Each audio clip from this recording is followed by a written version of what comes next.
ತುದಿಯ ಸರವನ್ನು ಮಸುಕು ನೀಡಿದರು. ಅಸ್ಥಿವಾರಕ್ಕೆ ಮುಚ್ಚಲು ತಂದಳಿ ಕಾಸ್ತರಿಗೆ ತಾಳಾಗುವುದು ಕೌರವರ ಪರಿವಾರ. ದೇವತೆಗಳ ಆ ಅಮಂಗಳಕ್ಕೆ ನಡುಗಿತು ನಾಡಿನದ ಕಂಪನ ಗಾಳಿ. ಸಾವು ನೋವುಗಳ ಹೊಳೆಯುತ್ತೇವೆ. ಹೊರಹಾಕಿದ ಬಂಗಾರ ಬಣ್ಣದ ಕೌರವ ನಾಳತೆಯ ಕರೆಯು ಎಡೆ ಎತ್ತಿ ಮುತ್ತಿಸಿದೆಯ ಮೂಲ ಕುಲವನ್ನೆಲ್ಲ ಕೊಲ್ಲಲೆತ್ತಿಸುತ್ತಿರುವಾಗ ಧೃತರಾಷ್ಟ್ರನ ಪುಣ್ಯದ ಬುದ್ಧಿ ಸವಿಯುತ್ತಿದೆ.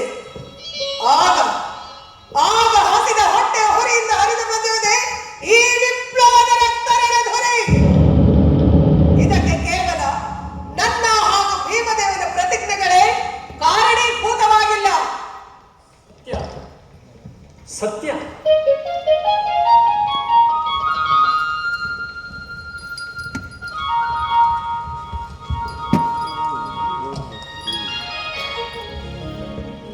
ಸತ್ಯ ಧರ್ಮದೇವ. ಭೀಮ ದ್ರೌಪದಿಯರು ನಿಮಿತ್ತ ಮಾತ್ರ.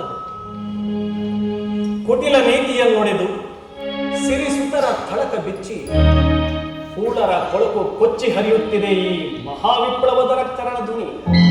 ಧರ್ಮಜ, ಸಿರಿಮನೆಯ ಮಹಲು ಸುಟ್ಟು ಬೂದಿಯಾಗುವುದು ಸಹಜ. ಹಸಿದ ಬಡ ಹೊಟ್ಟೆಯ ಉರಿ ಹತ್ತದು. ಮಾನ ಹಾನಿಗೊಳಗಾದ ಮಾನವರ ಕಂಬನಿ ಕೌರವರಾಗಿಂದ ಭವಿಸಿದ ಮಾಡಬಹುದು. ಛಳ ಝಳಪಿಸಿ ಜಡೆಯ ಜಾಗೃತಳಾಗಲೇ ಆ ಮಹಾತಾಳಿ. ಕೌರವೇಶ್ವರ, ಕಾಡ ರಾತ್ರಿಯ ಮುಸಿದ ರಾತ್ರಿ ಹರಿದು ಹೋಗುವ ಮುಹೂರ್ತವನ್ನು ರಣರಂಗದಲ್ಲಿ ನಿಂತು ನೋಡುವೆ. ಮೋಡಿಗೆದರಿ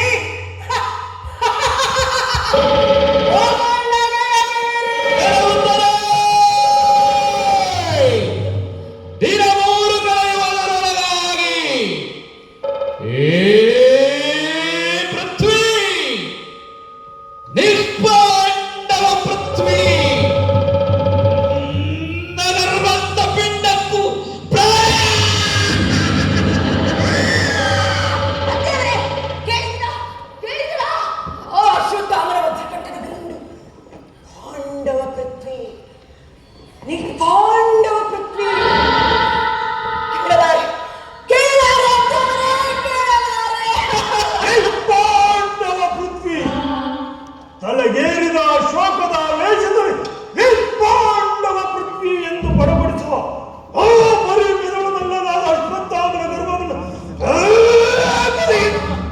ತಡೆಭೀಮ, ತಡೆಭೀಮ ಬರೀ ಮೆದುಳ ಮಲ್ಲನೆಂಬುದೊಂದೇ ಅಲ್ಲ, ಕದನ ಕಲೆಯ ಬಲ್ಲ ಆ ಅಶ್ವತ್ಥಾಮ ಅಪ್ರತಿಮ ಮಲ್ಲ ಈ ಲೋಕಕ್ಕಿಲ್ಲ.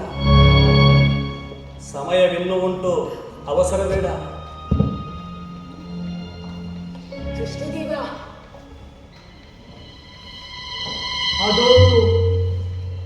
ಅದೋ ರಕ್ತರಾತ್ರಿ. ಏನದ್ಭುತ ದೃಶ್ಯ!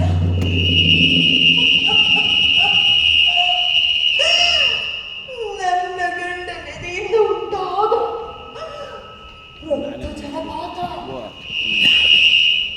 ನರಮೇಧ ಯಜ್ಞನಾಥ. ಅಯ್ಯೋ ಅಯ್ಯೋ, ನನ್ನ ಕಣ್ಣುಗಳು ಮುಚ್ಚಲಲ್ಲವೇ, ನನ್ನ ಕಣ್ಣುಗಳು ಮುಚ್ಚಲಲ್ಲವೇ. ಕೃಷ್ಣ, ಎಂತಾದರಾಗಲಿ ಉತ್ತರೆಗೆ ಶಾಂತಿಯ ಕೃಪೆ ಸಿಗಲಿ. ಓ ಸತಿ ಉತ್ತರೆ, ಶಾಂತಿ ಶಾಂತಿ. ಮಗು ಉತ್ತರೆ,